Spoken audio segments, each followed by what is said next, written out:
एकादशी के दिन क्या खाएं क्या ना खाएं, एकादशी वाले दिन क्या करें क्या ना करें। एक एमबीबीएस एमडी डॉक्टर होने के नाते मैं आपको ये भी बताऊंगा कि आखिर एकादशी का वैज्ञानिक महत्व क्या है।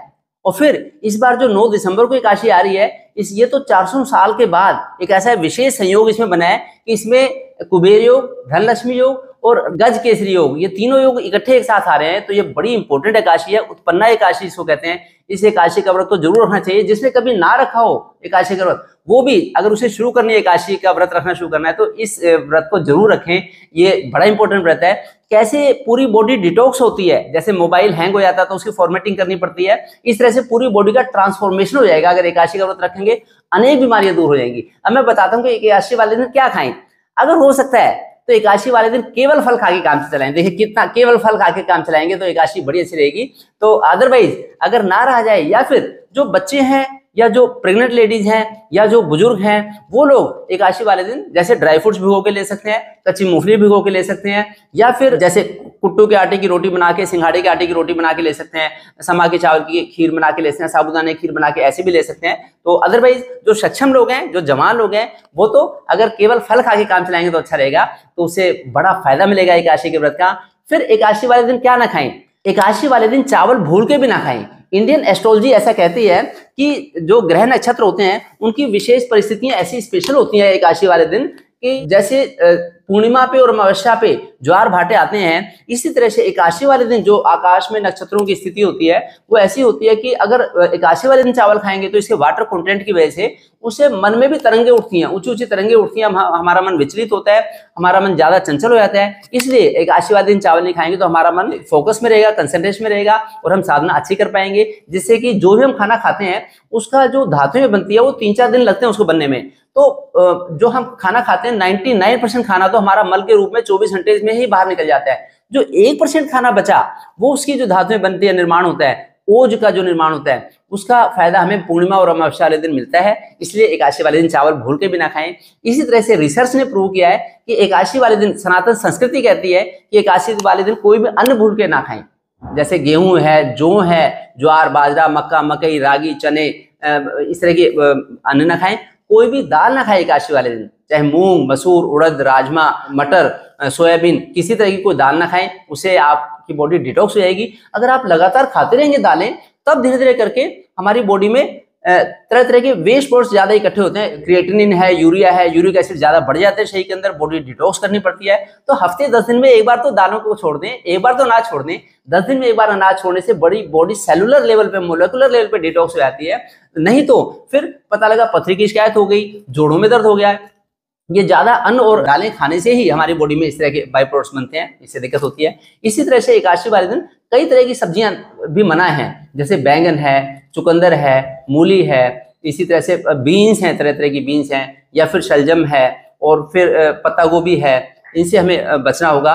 और ग्रह नक्षत्र जैसे मानव जाति के होते हैं, इसी तरह से पेड़ पौधों के भी ग्रह नक्षत्र होते हैं, राशियां होती हैं, तो थोड़ा थोड़ा सा करके हमें इनसे भी थोड़ा विड्रॉ करना पड़ेगा। इसी तरह से कई तरह के मसाले भी एकादशी वाले दिन यूज नहीं करने होते, जैसे कि हल्दी है, सौंफ है, अजवाइन है, इस तरह के कई मसाले से भी बचना चाहिए। अगर हम लगातार मसाले खाते रहेंगे तो फिर हमें पित्त बढ़ जाता है हमारे शरीर में, हमें बवासीर जैसी दिक्कत हो जाती है, पाइल्स की प्रॉब्लम होती है, फंगल इन्फेक्शन, सोरियासिस के चांस बढ़ जाते हैं, स्किन का एक्जिमा होता है, मुहासे की मुहासे ज्यादा होते हैं, कहीं की भी ओवर ब्लीडिंग ज्यादा होती है, मेंस्ट्रुअल ओवर ब्लीडिंग ज्यादा होती है। इसलिए मसालों से भी, कुछ मसालों से विड्रॉ करना चाहिए हमें समय समय के साथ। इसी तरह से तली भुनी चीजें ना लें। अगर तली भुनी चीजें भी लेते रहेंगे हम तो उससे कोलेस्ट्रॉल ज्यादा बढ़ता है, हमारा हार्ट डिसीज के चांस ज्यादा बढ़ जाते हैं। तो एज ए डॉक्टर मैं सलाह करूंगा कि हफ्ते में 10 दिन में एक बार वैसे भी हमें इन चीजों से बचाव रखना चाहिए। नहीं तो अगर हमें बीमारी हो जाएगी तो लगातार ही हमेशा के लिए हमारे डॉक्टर हमें या तो प्रोटीन्स बंद कर देंगे, या चिकनाहट बंद कर देंगे, या नमक बंद कर देंगे। तो एकादशी वाले दिन कॉमन साल्ट ना लें,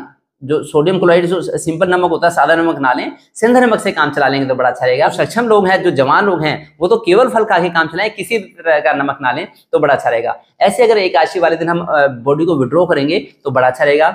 रहन सहन को भी सुधार लेंगे, हम रहन सहन के भी नियमों का पालन करें तो अच्छा रहेगा। केवल हमें भूखा मरने के लिए एकादशी का व्रत नहीं है, हम माइंडसेट अच्छा रखें अपना, हम जो इंटरमिटेंट फास्टिंग है उसका एक दूसरा रूप है ये एकादशी का व्रत। तो दुनिया में सबसे ज्यादा रखा जाने वाला व्रत है। तो इस दिन केवल खान पान के अलावा हमें माइंडसेट भी अच्छा रखना है। ओम नमो नारायणाय, ओम नमो भगवते वासुदेवाय, ऐसा जाप भी करें, तुलसी माता की पूजा भी करें, तुलसी माता की परिक्रमा लगाएं, उपासना करें, सुबह उठ के शंख भी बजाएं, फिर सुबह हल्का योग करें, बहुत ज्यादा एक्सरसाइज ना करें। जो लोग ज्यादा जिम में जाते हैं, एक्सरसाइज करते हैं, इस दिन ना करें, थोड़ा विड्रॉ करके रखें, लेकिन योग प्राणायाम हम कर सकते हैं वो करें। उसके अलावा ब्रह्मचर्य का पालन करें, रात को हो सके तो बेड पे ना सो के चटाई पे सोए, और फिर संभोग या मैथुन बिल्कुल ना करें। इस समय अगर हम प्रेगनेंसी के लिए गर्भाधान संस्कार करेंगे तो बच्चों को ऑटिज्म हो सकती है, बच्चे सेरेब्रल पैल्सी के हो सकते हैं, इसलिए इस दिन भूल के भी एकादशी वाले दिन गर्भाधान संस्कार के लिए विचार ना करें। ऐसा ये ध्यान रखें, जितना भगवान में ध्यान लगाएंगे तो बड़ा अच्छा रहेगा। जैसे मैं एमबीबीएस एमडी डॉक्टर होते हुए भी मेरा जो पूरा परिवार है, सारे चारों लोग हम लोग और पांचों पापा भी, हम पांचों लोग एकादशी का व्रत रखते हैं। सौम्या जैसे अब ये 17 साल की होगी, पहले छोटी सी थी सौम्या, अब 17 साल की होगी। पिछले 10 साल से 11 साल से लगातार एकादशी का व्रत रखती है। 6.5 साल की उम्र में पहली बार इसने एकादशी का व्रत रखा था, जिससे कि 9 साल की उम्र में इसे पूरी भगवद गीता याद हो गई। ये कभी बीमार नहीं होती। तो अब 10 साढ़े 10 साल से लगातार हर एकादशी का व्रत रखती है। और बेटा भी व्रत रखता है एकादशी का। पापा मेरे 90-91 साल के हो गए, तो वो भी लगातार एकादशी का व्रत रखते हैं पिछले 17 सालों से एकादशी का। मैं 26 साल हो गए, जब से मेरी शादी हुई थी तब से लगातार मैं एकादशी का व्रत रखता हूँ। मैं एकादशी के व्रत वाले दिन ही पैदा हुआ था। मम्मी का एकादशी का व्रत था, निर्जला एकादशी का व्रत, तब मैं पैदा हुआ था। तो मेरी एकादशी के व्रत में बड़ी श्रद्धा है, विश्वास है। और फिर इसका क्या फायदा हुआ, हमारा परिवार कई दशकों से निरोगी रहता, किसी तरह कोई दवाई नहीं लेते। पापा 90 फर्स्ट ईयर में चल रहे हैं, 91st ईयर में। एलोपैथी, आयुर्वेद, नेचुरोपैथी किसी भी दवाई के मोहताज नहीं है, किसी दवाई की खपत हमारे यहाँ नहीं होती, केवल एकादशी के व्रत के बलबूते पे। इससे माइंडसेट भी अच्छा रहता है, फिजिकली भी हम फिट रहते हैं, जिससे कि हम जो भी काम करें परफॉर्म अच्छा कर सकें। जज अगर एकादशी का व्रत रखेंगे तो डिसीजन अच्छा ले पाएंगे। डॉक्टर अगर एकादशी का व्रत रखेंगे तो ऑपरेशन अच्छी तरह से कर पाएंगे। इंजीनियर अगर एकादशी का व्रत रखेंगे तो साइट पे अच्छा काम कर पाएंगे। अगर पुलिस वाले एकादशी का व्रत रखेंगे तो फील्ड में अच्छा परफॉर्म कर पाएंगे, उनका बॉडी के ऊपर कमांड अच्छे रहेंगे। तो इसलिए जो भी है, चाहे आईटी पर्सनल है, कोई भी प्रोफेसर है, कोई टीचर है, जो भी एकादशी का व्रत रखेगा, बॉडी डिटॉक्स हो जाएगी, डीपली डिटॉक्स हो जाएगी बॉडी, और उसकी परफॉर्मेंस बढ़ जाएगी, उसकी प्रोडक्टिविटी बढ़ जाएगी, उसकी एफिशिएंसी बढ़ जाएगी, और पूरे देश को बीमारियों से निजात मिल सकती है। जितनी भी लंबी बीमारियां हैं, शुगर की बीमारी है, ब्लड प्रेशर है, या फिर फैटी लीवर है, पीसीओडी है, मोटापा है, कब्ज है, ये सारी बीमारियों से छुटकारा मिल जाएगा अगर हर कोई एकादशी का व्रत रखना शुरू कर दे। पूरे देश में अभी भी दुनिया में सबसे ज्यादा रखा जाने वाला व्रत एकादशी का व्रत है। और जो उत्पन्ना एकादशी है, जो 9 दिसंबर को शुरू हो रही है, ये साल की ऐसी एकादशी है कि जिसने कभी भी एकादशी का व्रत ना रखा हो, वो अगर इस एकादशी के व्रत को रख लेगा तो बड़ा फायदा उसको मिलेगा। तो मैं तो चाहता हूं कि आप सब लोग एकादशी का व्रत रखें। और फिर किस ऋतु में क्या खाएं क्या ना खाएं, उसका एक कैलेंडर है। ये दुनिया का सबसे अच्छा फिटनेस कैलेंडर है, जो सनातन संस्कृति का मूल है। तो इसको जरूर फॉलो करें। इसके अगर आपको पीडीएफ चाहिए तो अब 2024 की भी पीडीएफ अगले हफ्ते से मिल जाएगी आपको। 2023 की तो अभी से अवेलेबल है।